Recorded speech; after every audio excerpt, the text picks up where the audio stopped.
como vai a direita pós-fim dos direitos políticos de Bolsonaro, tá? Eu venho acompanhando com muita curiosidade o campo político daquilo que a gente chama de direita, porque ele vem passando por uma transformação, por uma metamorfose muito rápida.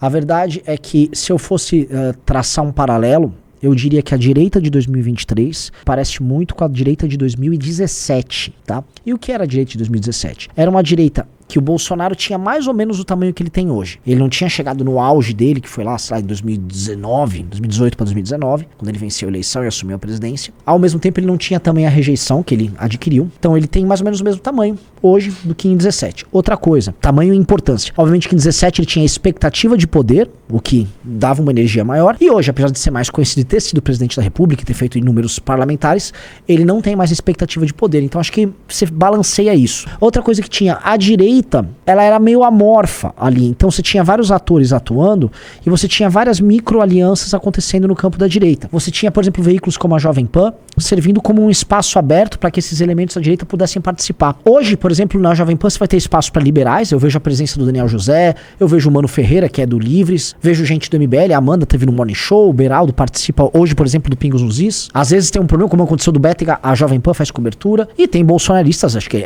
ainda a maioria lá é bolsonarista.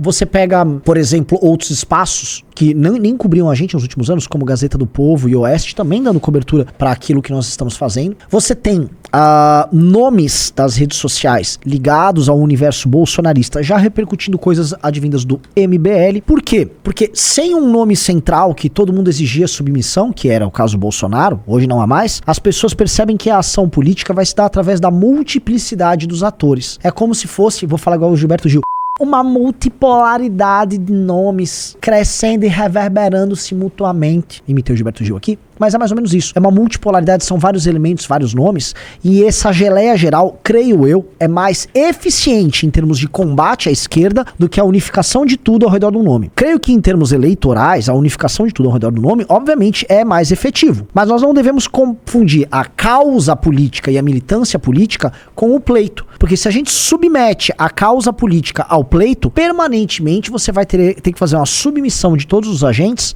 à vontade daquele que é, vamos dizer, um nome supostamente mais forte para uma determinada eleição, tá? Que é o que o bolsonarismo fez nos últimos anos e em termos de militância, em termos de disputa política, só perdeu. Então, obviamente nós não estamos no melhor momento da direita, a direita está num momento ruim, mas ela retornar essas características de multiplicidade de autores é positivo.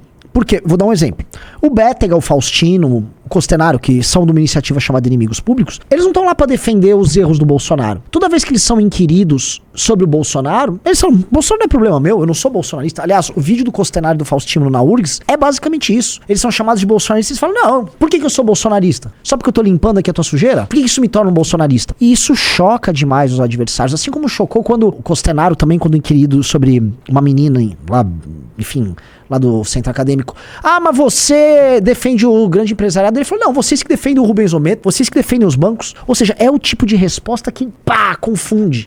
É um tipo de ator político que não é fácil de ser absorvido pelos adversários. E isso traz frescor, isso traz novidade para um campo político que havia sido maculado por um bolsonarismo que reduziu tudo a um culto, por vezes burro, por vezes golpista, por vezes inconsequente. A gente teve agora um episódio, a gente precisa falar desse episódio, que é o episódio da agressão ao filho do Alexandre de Moraes. Eu tô vendo várias versões rodando na internet. Não, foi o filho do Alexandre de Moraes que foi pra cima, ele que agrediu. Eu não serei leviano aqui também ficar comprando, teve a versão X, a versão Y, a versão Z, tá? Aparentemente ele foi agredido sim, e enfim, até que se demonstre que não foi isso, eu vou ficar com essa versão, por enquanto, oficial, tá? Aberto pra ouvir outras, ainda mais se liberarem as imagens. Mas o fato é, independente de quem começou a agredir ou não, essa ideia de que ficar indo pra cima dos ministros do Supremo o tempo todo, especialmente do Alexandre de Moraes, não parece ser a ideia mais inteligente pra você fazer um ativismo. Porque se nem o teu líder, que é o Bolsonaro, foi capaz de brecar o ministro Alexandre de Moraes, por que diabos um cidadão comum, despido de qualquer poder, vai ser capaz de fazê-lo? Não vai ser capaz. Apenas acirra e mais, apenas joga o Alexandre de Moraes, que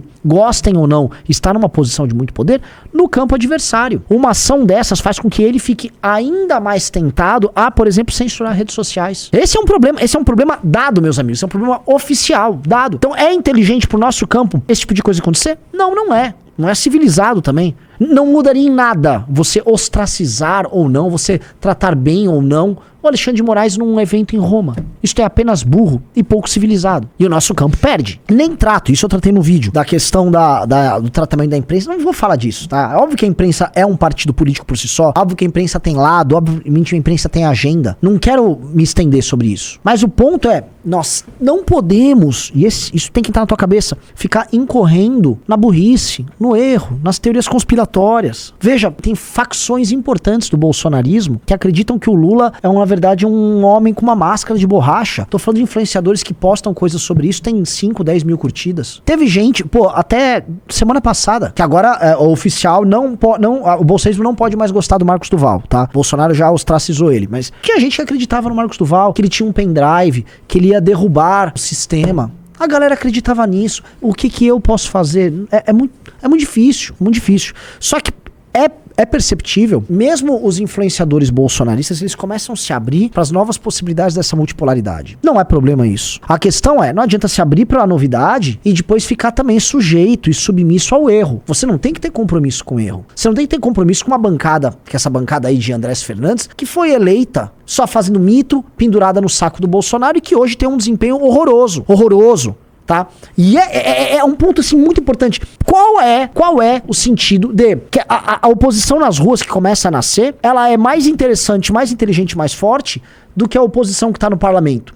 Porque, vejam, esse raciocínio, eu vou encerrar o vídeo com esse raciocínio. Se essas pessoas que eram supostos militantes se tornaram parlamentares, a gente pressupõe que eles têm um preparo maior, uma capacidade maior de leitura de cenário, uma capacidade maior de jogar o jogo e não apenas de se comunicar. Ou seja, eles são os melhores dentre os militantes para, dentro de um espaço altamente competitivo que é um parlamento, fazerem o melhor pro campo político que eles defendem. Mas não, se a gente botar nome a nome e listar quem são esses parlamentares, é um exército de Branca Leone, é uma coisa vergonhosa.